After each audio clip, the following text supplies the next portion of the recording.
Bioweapons.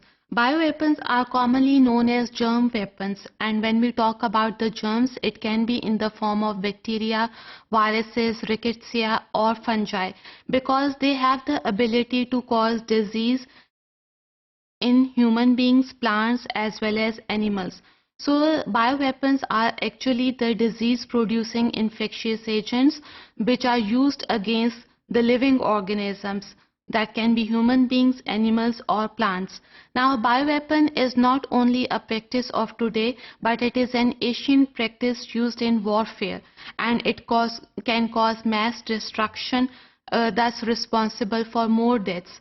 Now here deaths can be due to diseases, जैसे कि कुछ अर्सा पहले पाकिस्तान के पंजाब प्रोविंस में डेंगू बहुत कॉमन था, यानी कि पैंडेमिक था. It is believed that dengue virus is a bioweapon in Punjab province of Pakistan. Now there are three types of bioweapons. Apart from germ weapons, there can be bioweapons in the form of chemicals, radiological weapons, or nuclear weapons. Now all these type of bioweapons can be used in military applications. Now we use the term mass destruction with bioweapons. So this is something very confusing. Keep in mind that bioweapon is responsible or capable of mass deaths, while it is not capable of mass destruction of buildings or of equipments.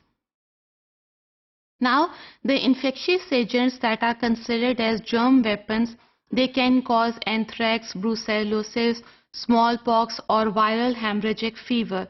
Then the toxins produced by infectious agents can also act as bioweapons, such as Staphylococcal enterotoxin B, botulinum toxins. So there is a list of such infectious agents that can act as bioweapon.